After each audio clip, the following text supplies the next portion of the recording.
The Immigration and Naturalization Service of the United States, in cooperation with the National Broadcasting Company, has invited a number of naturalized citizens to talk about the American citizenship which they have recently acquired, a possession which we ourselves take for granted, but which is still new and thrilling to them. Today, we are delighted to have with us as guest on this program the distinguished scientist, Dr. Albert Einstein, who has this very morning, just a few hours ago, taken his citizenship examination. Certainly, there could be no better time for Dr. Einstein to discuss with Mr. Marshall Dimmock, the Second Assistant Secretary of the Department of Labor, some of the reasons for his appreciation of American citizenship. Dr. Einstein, I know that you seldom give interviews, and so I want to thank you on behalf of all of our listeners for coming here today. I'm sure that what you have to say will be of real interest and service to your new country. It is clear to me that it was a self-evident duty to accept this invitation. Though I must tell you that I do not think words alone will solve humanity's present problems. The sound of bombs drowns out man's voices. In ordinary times, times of peace, I have great faith in the communication of ideas between thinking men. But today I am afraid the intellectual way to appeal to man is fast becoming of little avail, with broad force dominating so many millions' lives. This morning, Dr. Einstein, I was privileged to be present while you took your final examination for American citizenship. Will you tell us why you, who are international in your outlook and by virtue of your scientific interests, prefer to live in America rather than in any other country?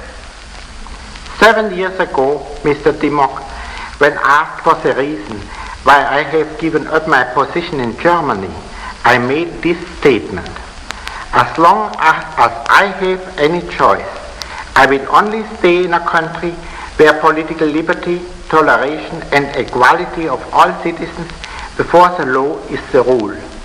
Political liberty implies liberty to express one's political opinion orally and in writing, and a tolerant respect for any and every individual opinion. That is real American doctrine. But tell me, do you feel that America still fulfills the requirements you mention as a place in which to live? Yes, Mr. Dimmock. Making allowance for human imperfections, I do feel that in America the most valuable thing in life is possible: the development of the individual and his creative powers. There may be men who can live without political rights and without opportunity of free individual development. But I think that this is intolerable for most Americans. Here, for generations, men have never been under the humiliating necessity of unquestioning obedience. Here, human dignity has been developed to such a point that it would be impossible for people to endure life under a system in which the individual is only a slave of the state and has no voice in his government and no decision on his own way of life. I agree with you, Dr. Einstein. We simply will not be driven about like sheep. We are independent. We are self-reliant. We do not know what it means to be deferential to class or position. Fortunately for us, obey is a little heard word, and cooperate is a common one. Yes, I think from what I have seen of Americans since I have come here, they are not suited by temperament or tradition for existence under a totalitarian system. I think that most of them would not find life worth living so. Therefore, it is very important that they consider how these liberties that are so necessary to them may be preserved and defended. I am glad to hear you say that Americans can cooperate, because nothing truly valuable can be achieved except by the unselfish cooperation of many individuals. Dr. Einstein, you are a scientist and must regard scientific progress as one of man's highest achievements. And yet it seems to many people nowadays that science and invention have brought human beings more trouble than good. Technological unemployment, international quarrels for the raw materials of industry, and finally the weapons of mechanized warfare. How do you think the discoveries of science might be turned from man's own destruction to his advantage? Science has provided the possibility of liberation for human beings from hard labor. But science itself is not a liberator. It creates means, not goals. Man should use them for reasonable goals. When the ideals of humanity are war and conquest, those tools become as dangerous as a razor in the hands of a child of 3. We must not condemn man's inventiveness and patient conquest of the forces of nature because they are being used wrongly and destructively now. The fate of humanity is entirely dependent upon its moral development. I have often wondered why it was that leaders in science and culture had so little influence on the course of political events. What is your opinion in that matter? I think it is quite understandable. Scientists and artists, through their works, frequently have had enduring influence even in the realm of politics. But in order to influence the course of political events directly, one must also have the gift to influence people and their actions directly.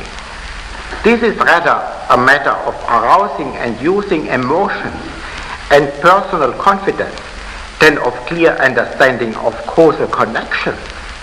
For this reason, intellectuals have little chance to impress an audience. Also, they usually do not have the gift to make decisions swiftly. Among the outstanding American statesmen, Woodrow Wilson is perhaps the truest example of the intellectual type. But he too did not seem to have mastered the art of dealing with man. His greatest achievement, the League of Nations, appears today as a failure on superficial observation.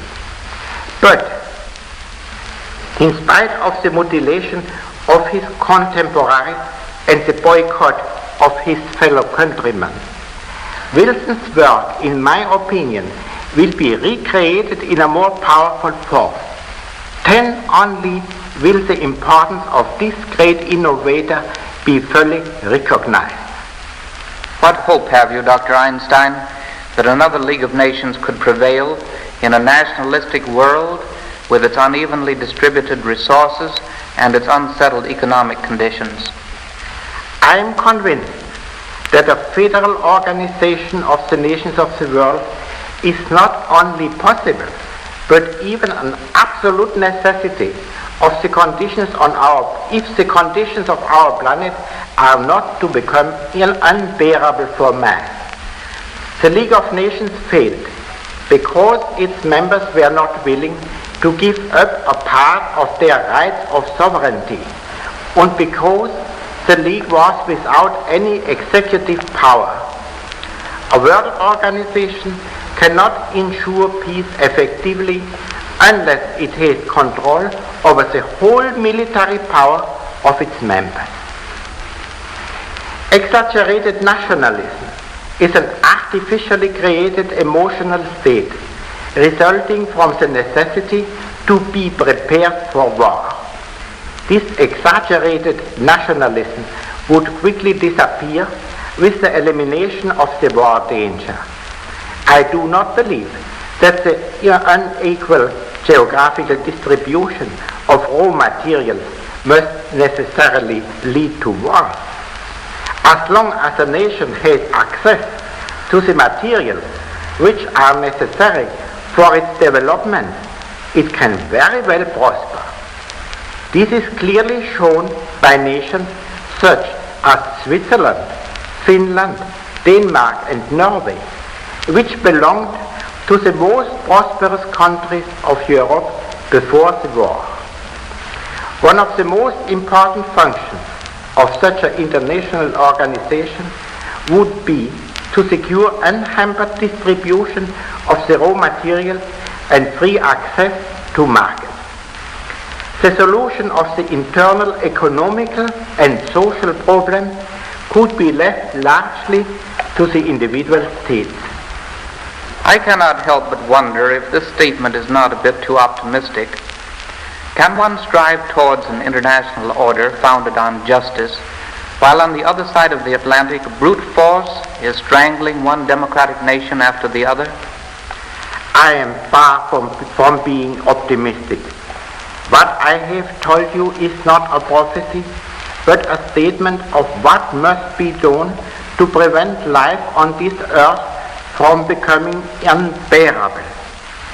Everybody will agree that we are now farther removed from this goal than seemed to be the case 10 years ago. This setback could have been avoided if the democracies had then shown the same solidarity and readiness for sacrifice they have shown now in this hour of grave emergency. Will to sacrifice, solidarity and wise foresight, however, are most effective before the hour of dire necessity has arrived. May our America be spared such an hour through the resolute action of her citizens and statesmen. You have great faith in your chosen country, Dr. Einstein.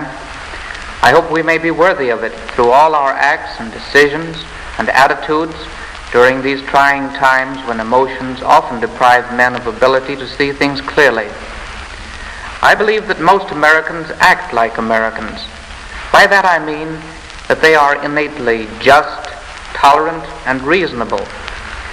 But a time of crisis tests the democratic qualities. For example, with 8 million naturalized Americans and 4 million aliens among us, we are challenged as a democracy to prove to ourselves and to the world that tolerance is not only an ideal, but a practical possession of all Americans. I believe that America will prove that democracy is not merely a form of government bound to a good constitution, but also a way of life supported by a people who have a good tradition, a tradition of moral strength. And the fate of the human race is more than ever dependent on its moral strength today. Thank you, Dr. Einstein, for your inspiring message to your chosen country.